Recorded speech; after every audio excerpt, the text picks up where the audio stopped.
Hello students, मैं हूं धीरज मिश्रा और आज के इस वीडियो के अंतर्गत हम लोग टेंस के कॉन्सेप्ट को समझेंगे। लेकिन उससे पहले अगर अभी तक आपने हमारे चैनल को सब्सक्राइब नहीं किया है तो जल्दी से सब्सक्राइब कर लीजिए और बेल आइकॉन को भी प्रेस कर दीजिए। तो चलिए शुरू करते हैं आज का वीडियो। सबसे पहले टेंस क्या होता है। अलग अलग विद्वानों ने अपने अपने हिसाब से परिभाषाएं दी हैं। जैसे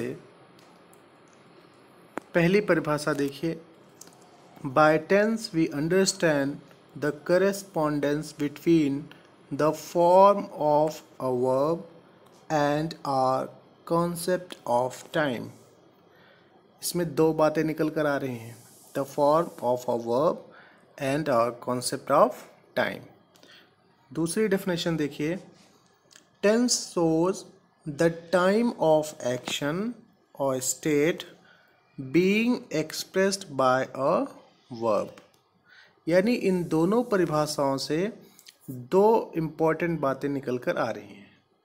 पहली, द टाइम ऑफ एक्शन और स्टेट, और दूसरी the form of a verb. यानी टेंस के अंतर्गत ये दोनों चीज़ें शामिल हैं। क्या क्या?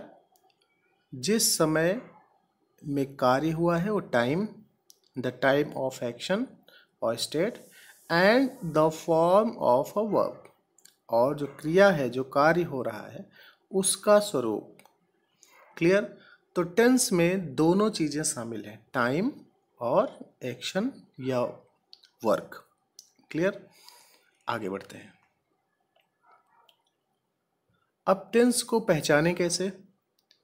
जैसे कोई भी सेंटेंस लिखा है, हिंदी में अगर लिखा है तो उसको पहचानने का क्या तरीका है? सबसे पहले टाइम को पहचानना है कि समय कौन सा है, प्रेजेंट है या पास्ट है या फ्यूचर है। उसके बाद देखना है कि कार्य किस अवस्था में है। तो समय को पहचानने के लिए देख लीजिए, अगर लास्ट में, अगर सेंटेंस हिंदी में लिखा है और लास्ट में आता है या हैं, हो अथवा हूँ, तो इनमें से कोई भी अगर आता है तो टाइम क्या होगा? प्रेजेंट। क्लियर? और अगर था, थी, थे, या, ई, ए अथवा आ, ई, ए, इनमें से कोई आता है तो जान लीजिए टाइम क्या है? पास्ट। गा, गी, गे, इनमें से कोई आता है तो टाइम क्या है? फ्यूचर। तो सबसे पहले टाइम को पहचानिए, इसके बाद वर्क को देखिए। अब इसमें पहले इन दोनों को देखना है। सबसे पहले क्या देखना है? कंटिन्यूअस को, यानी ये देखना है कि कार्य जारी है कि नहीं जारी है। क्या देखना है? कार्य जारी है कि नहीं। अगर कार्य जारी है तो वहाँ पे क्या हो जाएगा? कंटिन्यूअस। क्लियर? फिर इसके बाद देखना है तीसरा नंबर, कार्य पूरा है कि नहीं है। कार्य जारी है तो कंटिन्यूअस, और अगर कार्य पूरा हो गया है तो परफेक्ट। क्लियर? इन दोनों को ही सबसे पहले देखना है। सेंटेंस लिखा है तो सबसे पहले इन्हीं दोनों को चेक करना है कि कार्य अगर जारी है तो कंटिन्यूअस, कार्य पूरा है तो परफेक्ट। और अगर दोनों है, यानी कार्य चल रहा है, अभी जारी है, लेकिन कुछ कार्य हुआ भी है, तो इसमें दोनों है तो क्या हो जाएगा? Perfect continuous. क्लियर? जब कार्य जारी है तो कंटिन्यूअस, कार्य पूरा हो गया है तो परफेक्ट। और अगर दोनों है, यानी कार्य भी चल भी रहा है, कुछ समय से चल रहा है, यानी कुछ कार्य हुआ है, तब क्या हो जाएगा? Perfect continuous. इसके बाद इसको देखिए, जब दोनों ना हो, यानी न तो कार्य जारी हो न तो कार्य पूर्ण हो, जब दोनों ही ना हो, यानी कार्य निश्चित हो, ये पता ना चल पाए कि कार्य जारी है कि पूरा है, यह निश्चित ना हो, तब क्या हो जाएगा? इंडेफिनिट। क्लियर हो गया चारों? अब ये जिस समय में हो रहे हैं, जैसे प्रेजेंट में अगर कार्य जारी है तो प्रेजेंट कंटिन्यूअस हो गया। प्रेजेंट के टाइम में कार्य पूरा है तो प्रेजेंट परफेक्ट हो गया। प्रेजेंट के टाइम में कार्य चल रहा है लेकिन कुछ समय से चल रहा है, कुछ कार्य हुआ है, तो परफेक्ट कंटिन्यूअस हो गया। और अगर प्रेजेंट के टाइम में ये पता ना चल पाए कि कार्य जारी है कि पूरा है, ये अनिश्चित हो, तब क्या हो गया, प्रेजेंट इंडेफिनिट हो गया। इसी प्रकार से पास्ट में भी और फ्यूचर में भी होगा, यानी हर एक टाइम में ये चारों कार्य उसमें आएंगे। तो ये 3 हैं, ये 4 हैं, तो टोटल कितने हो जाएंगे, 12। तो टोटल टेंसेस की संख्या क्या हो जाएगी, 12। क्लियर। इनको और एग्जाम्पल्स के थ्रू समझते हैं। जैसे देखिए, वह क्रिकेट खेल रहा है। अब यहाँ पे है आया है लास्ट में, तो है क्या है, किस टाइम को शो कर रहा है, प्रेजेंट को। अब अगला क्या है, यहाँ वर्ब देख लीजिए। वर्ब हमेशा देखिएगा सेंटेंस के लास्ट में लिखा रहेगा, ठीक है, हिंदी में। तो वह क्रिकेट खेल रहा है, तो खेलना यहाँ पे क्रिया हो गई। तो खेल रहा है, खेलने का काम क्या है, जारी है, तो क्या हो गया, कंटिन्यूअस। तो टेंस कौन सा हो गया, प्रेजेंट कंटिन्यूअस। इसी प्रकार से है आया है, टाइम हो गया प्रेजेंट का। खेल चुका है, कार्य पूरा हो गया, तो क्या हो गया, परफेक्ट, प्रेजेंट परफेक्ट हो गया। वह 2 घंटे से खेल रहा है आया है पहले लास्ट में, तो टाइम क्या हो गया, प्रेजेंट का हो गया है। खेल रहा है, कार्य जारी है, तो कंटिन्यूअस हो गया, लेकिन कब से, 2 घंटे से, यानी 2 घंटे काम हो चुका है, तो क्या हो गया, दोनों है इसमें, तो परफेक्ट कंटिन्यूअस हो गया। यहाँ पे एक चीज़ ध्यान रखिएगा, समय के बाद हमेशा से लगा रहेगा। परफेक्ट कंटिन्यूअस को पहचानने का एक और तरीका है कि समय के बाद हमेशा से लगा रहेगा। अगला है, वह क्रिकेट खेलता है आया है, टाइम प्रेजेंट का हो गया, खेलता है, खेलना क्रिया है। अब लेकिन इससे ये नहीं स्पष्ट हो रहा है कि कार्य जारी है या पूरा है, ये क्लियर नहीं है, तो यहाँ पे क्या ये हो जाएगा, इंडेफिनिट। क्लियर। इसी तरीके से हर एक टाइम में आप देख सकते हैं ये चारों क्रियाएं, पास्ट में और फ्यूचर में भी। क्लियर हो गया ये पूरा। आगे बढ़ते हैं। अब टेंस को पहचानने के बाद आपको सभी टेंसेस की वर्ब्स ध्यान में रखना है, उनको याद कर लेना है कि हर एक टेंस में कौन सी हेल्पिंग वर्ब लगेगी और मेन वर्ब का कौन सा फॉर्म लगेगा। क्लियर। सबसे पहला काम क्या करना है, टेंस को पहचानना। उसके बाद पहचानने के बाद आपको सभी टेंसेस की हेल्पिंग वर्ब और मेन वर्ब को ध्यान में रखना है कि किस टेंस में कौन सी हेल्पिंग वर्ब लगती है और मेन वर्ब का कौन सा फॉर्म यूज किया जाता है। चलिए शुरू करते हैं। जैसे प्रेजेंट इंडेफिनिट टेंस। अब प्रेजेंट इंडेफिनिट टेंस का अगर सेंटेंस अफर्मेटिव है, ध्यान रखना है यहाँ पे सेंटेंस को, अगर सेंटेंस अफर्मेटिव है तो उसमें कोई भी हेल्पिंग वर्ब नहीं लगेगी। प्रेजेंट इंडेफिनिट के अफर्मेटिव सेंटेंस में कोई भी हेल्पिंग वर्ब नहीं लगेगी, केवल मेन वर्ब यूज किया जाएगा। अब मेन वर्ब में भी कौन सा फॉर्म लगेगा इसको ध्यान रखिएगा। अब आपको सब्जेक्ट देखना होगा। सब्जेक्ट अगर आपका सिंगुलर नंबर है यानी एक वचन है, सब्जेक्ट अगर एसएन का मतलब सिंगुलर नंबर यानी एक वचन, पीएन का मतलब प्लूरल नंबर यानी बहुवचन, तो सब्जेक्ट अगर एक वचन है तो जो बेस फॉर्म है वर्ब की उसी में एस या ईएस लगाएंगे। क्लियर। प्रेजेंट इंडेफिनिट के अफर्मेटिव सेंटेंस में हेल्पिंग वर्ब नहीं लगेगी।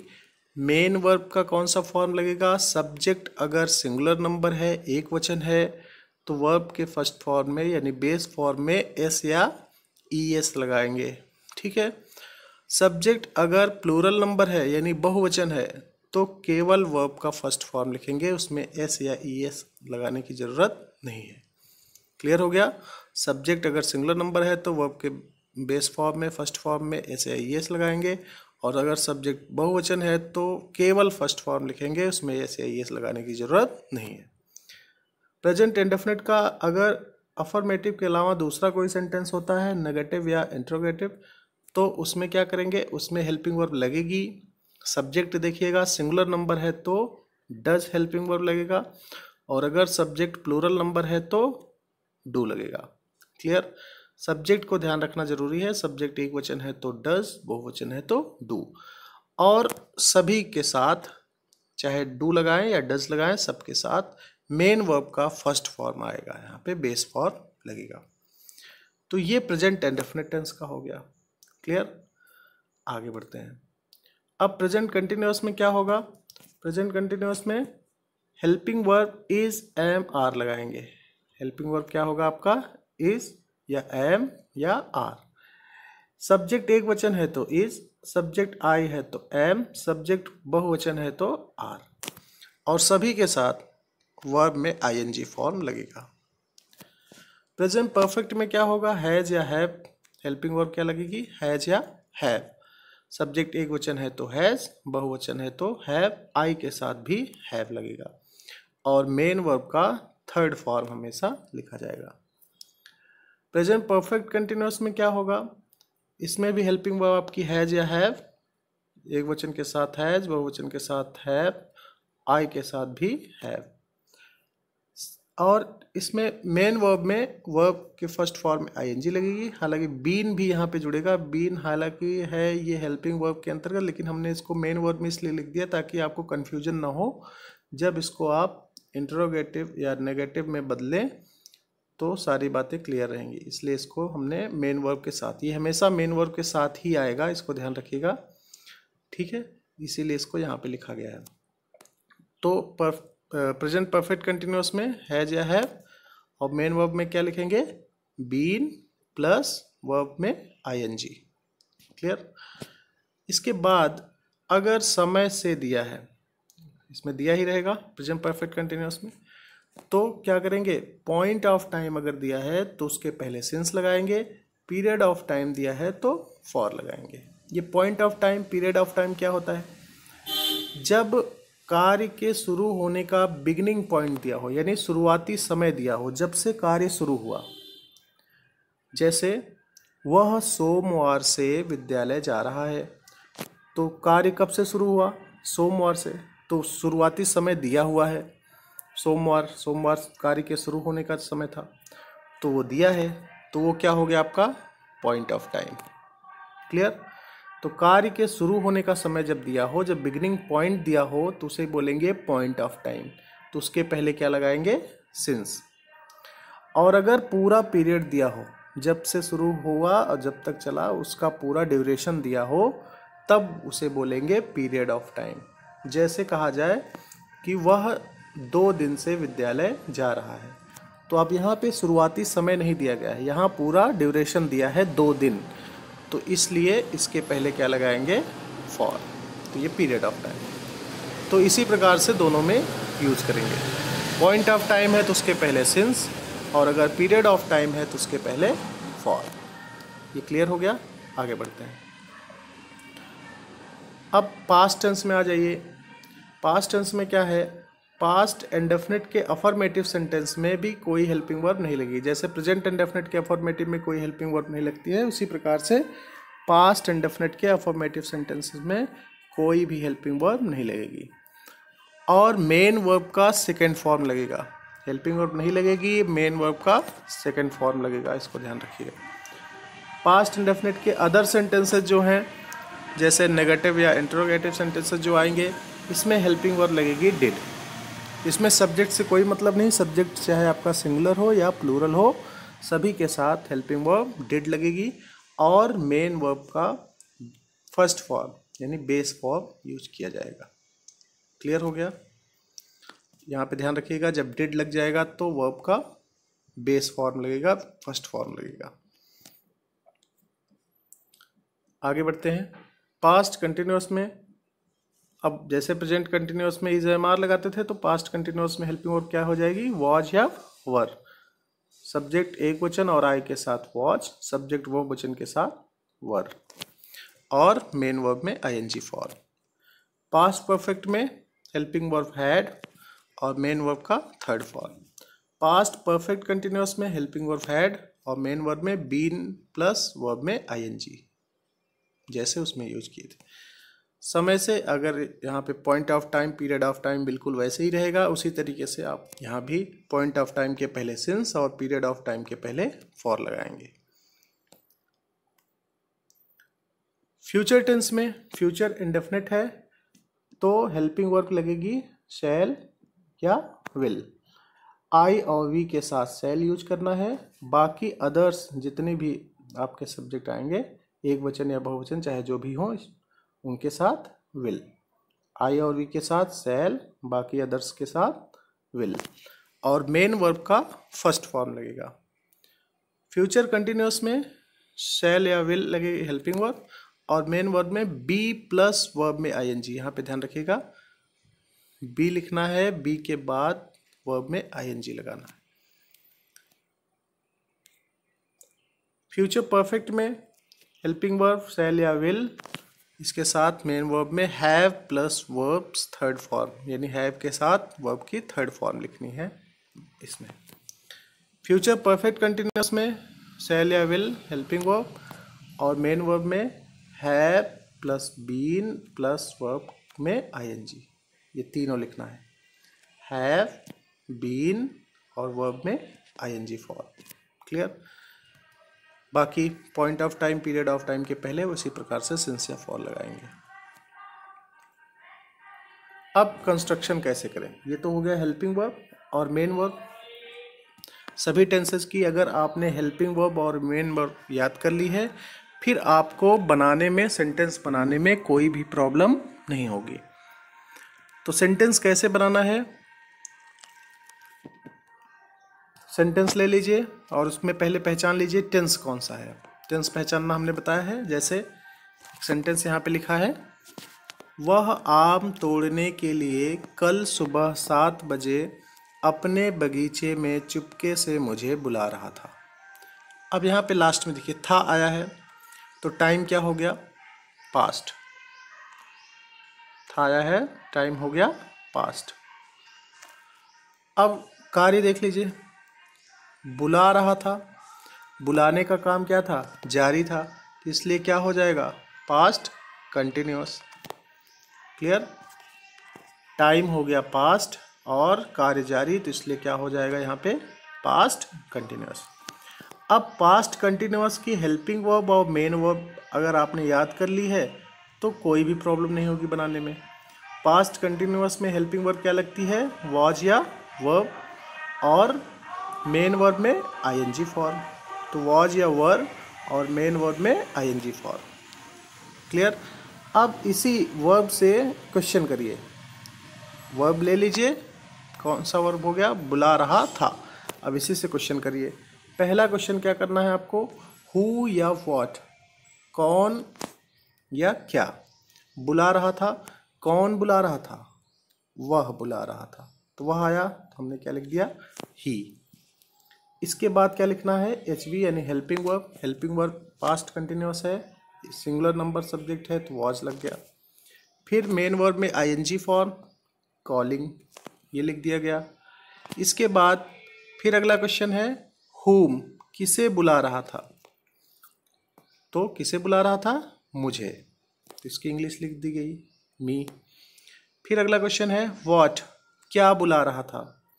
कोई आंसर नहीं मिला, अगर आंसर ना मिले तो आगे बढ़ जाइए, कोई आंसर नहीं मिला, आगे बढ़ते हैं। हाउ, कैसे बुला रहा था, चुपके से, तो यहाँ लिख दिया गया, सीक्रेटली।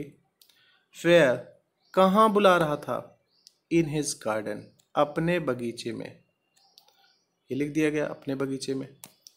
फिर हाउ ऑफन, कब कब, यस्टरडे, कल। टाइम क्या था, व्हेन, सुबह 7 बजे।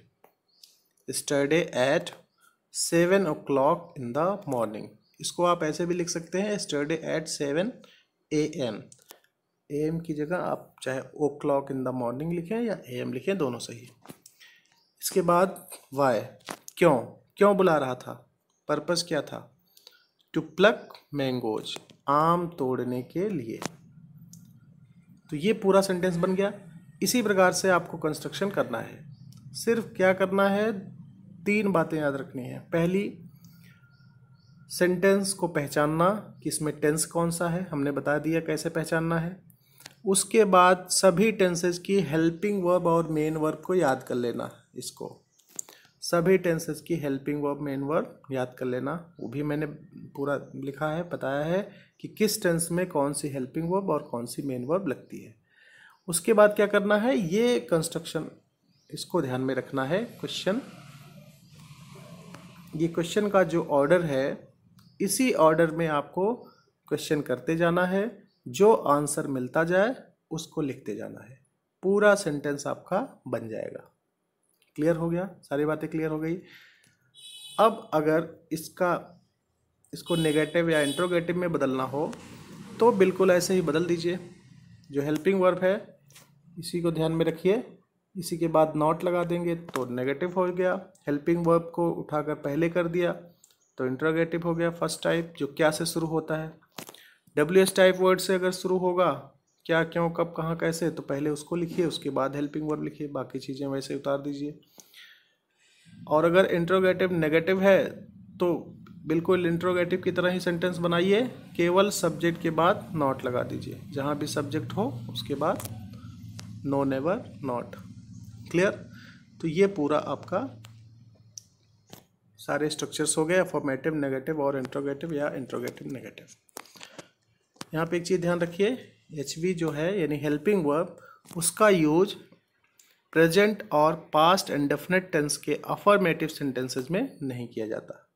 इसको हमने पहले भी बताया है कि प्रेजेंट और पास्ट एंड डेफिनेट टेंस के अफर्मेटिव सेंटेंस में हेल्पिंग वर्ब का यूज नहीं किया जाता।